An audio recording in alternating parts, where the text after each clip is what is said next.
I wanted to revisit this Soundcar, just to go over some of the other functions. I had shown it before with it just, right now I have the address dialed up for it, but there's a proper way to consist it. Right now I've got it at address 3.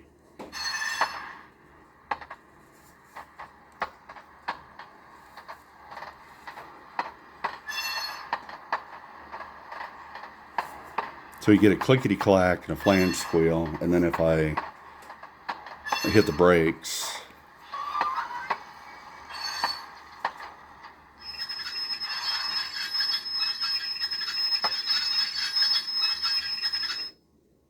then you get that squeal noise of the brakes engaged until you come to a stop.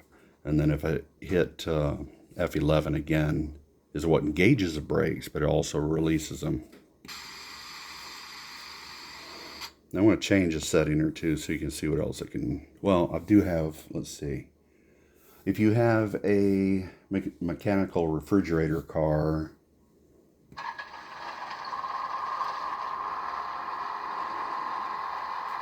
that's function 9. But you can set it to automatically happen and set the probability, because chances are you're not going to want to be running your train and have to worry about pulling this address up. And so when I had it set up, I'll turn it off, I had set up so it was automatic, and I just set the probability to the highest number, which I think was once every 4 or 5 minutes it would come on for maybe about 30 seconds, then turn off. All right, this is I just added what's called flat spot, and I probably will do it on at least one of my cars in this train. It'll have 9 sound cars, because it would, and you can turn the volume up and down for each one of these sounds. The flat spot is probably one that drive you nuts because it simulates a flat spot on the wheel.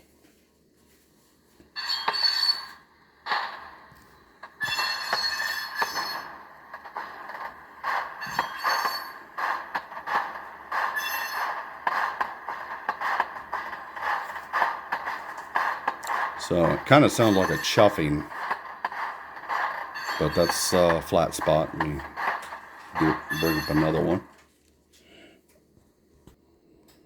Okay, this is with what they call beast banter. So you get a selection of cows and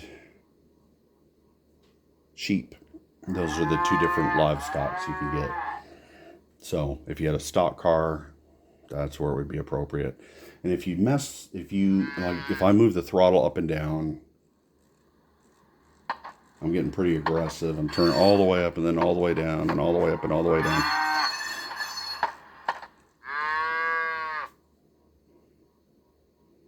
While you're doing that, now that I've stopped, it's not going to do it as much. But as you're changing your speeds, the cattle's getting shoved around in there pretty good, so they get worked up. Let's try the sheep. All right, there's the sheep.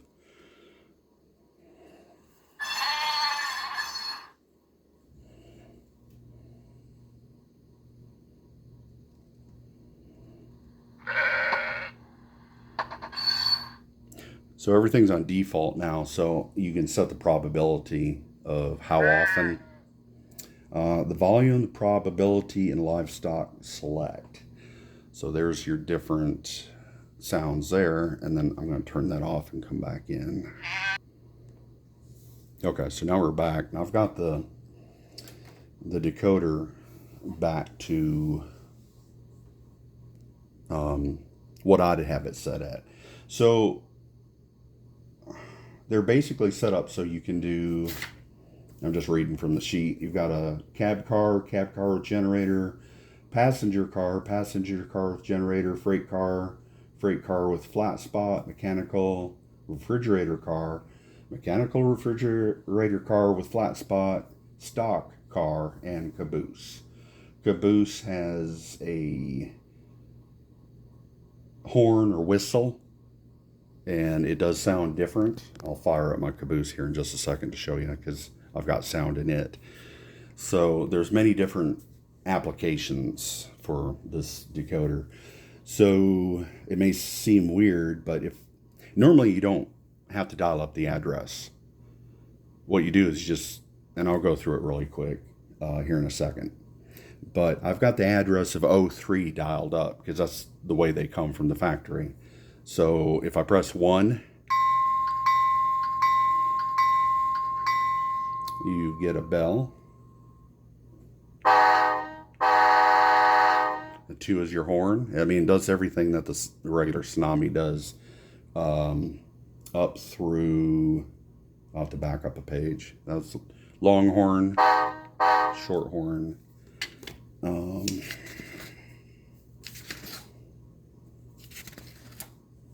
Should have had this pulled up.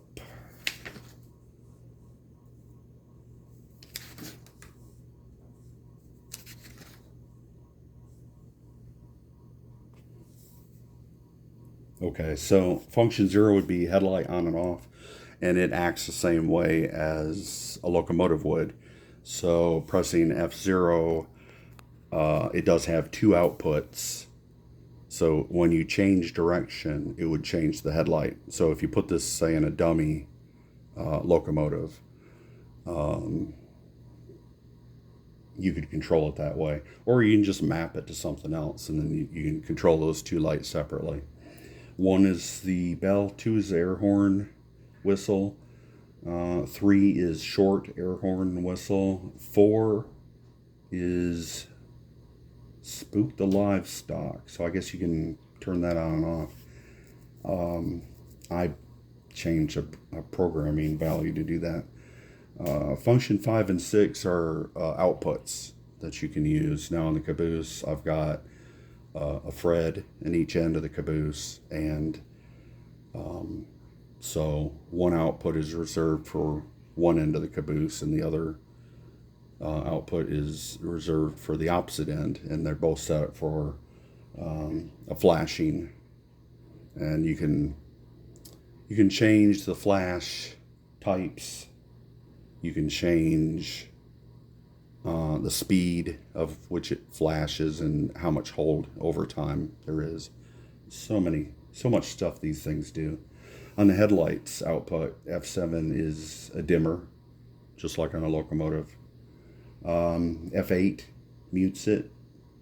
If you're doing a consist, though, initially you press it 4 times, and that's what makes it consist, but I'll show that.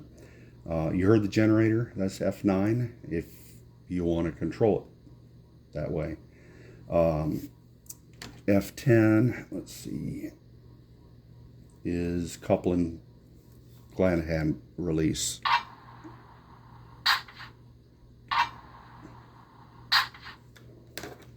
Uh, 11 is applying the brakes, that's the squealing you heard.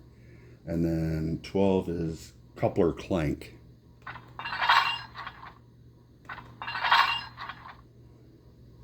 And that's it. So that covers all of the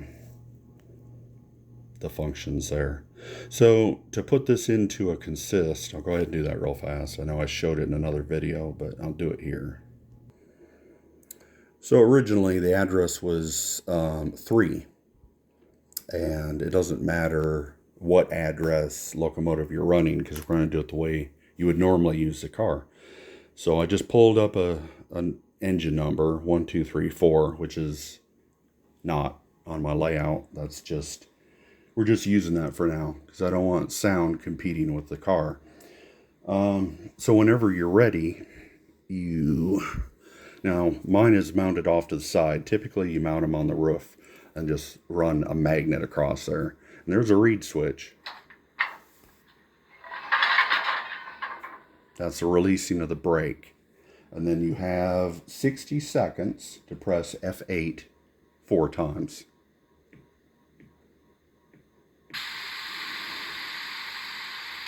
And when you hear that air bleed off, you've successfully emued or consisted. That's all you got to do. It's ready. So when I come over here to move locomotive 1, 2, 3, 4, you're going to get the sound of the car out of here. So you can see what I'm saying. There's no reason to access the locomotive by address 3. Unless you're going to use it on the caboose and you're backing the engine up. So the caboose, I'm going to apply the brakes. Come to a stop here.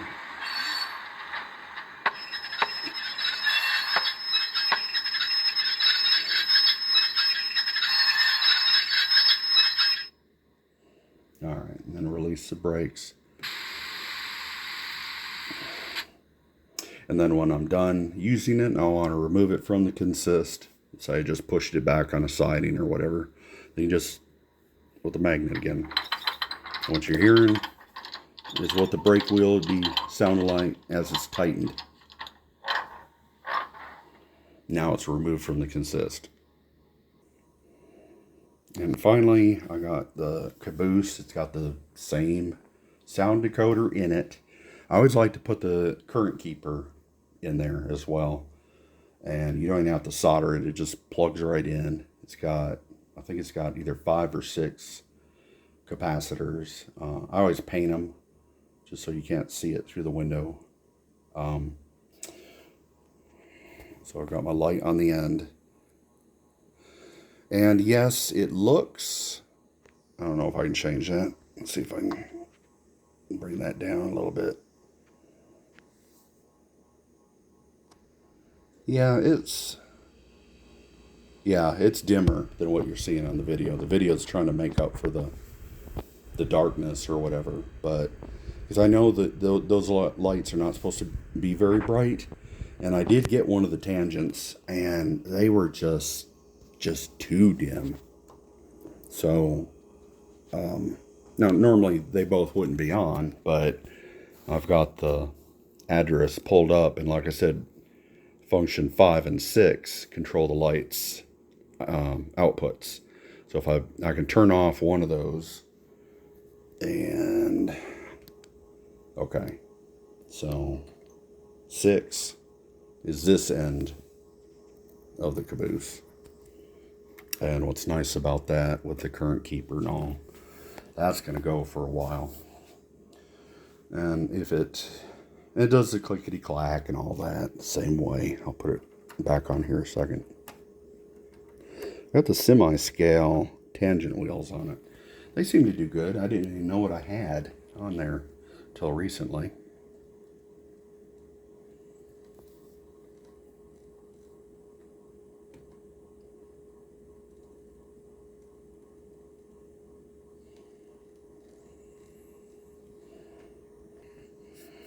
I must have been sitting on a dirty spot of rail or something, because it got the command for the lights, but when I went to change the, let's see here, the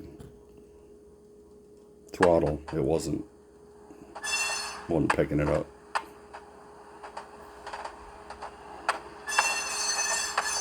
And all these that I do for Soundcar are the 28 millimeter, which is, I call it a 1 inch, but it's actually slightly larger.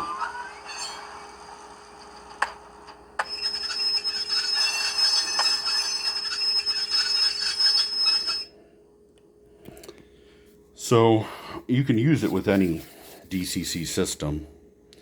The one nice thing is, though, it's got a brake rate that's set in it, and if I have that same number in the Tsunami 2s, then when I apply my brakes, the squealing stops at the exact same time that the engine does. I don't have to press a button to stop the brake sound. So anyway, I wanted to just add a little bit and show a little bit more of what the decoder was capable of. I think they're really cool. I've got a CSX train. I've shared that video probably a million times, where it's got 40 cars, and 5 are sound cars. This one that I'm putting together now with these coal cars will be 60 cars. I've got 22 now built, and 9 of them set aside for sound. So I kind of did a comparison, and I mean,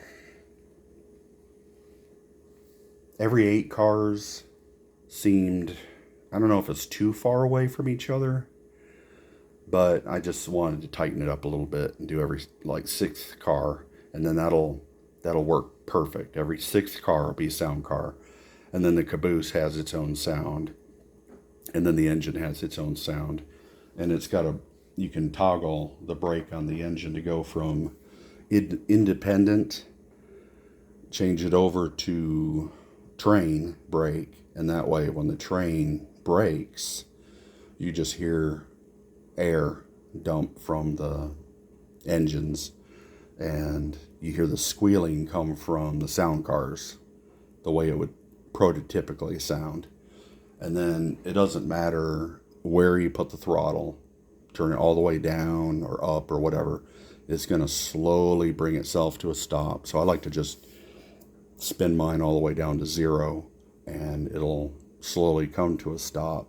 And when it stops, the cars know to stop squealing at the same time because of that.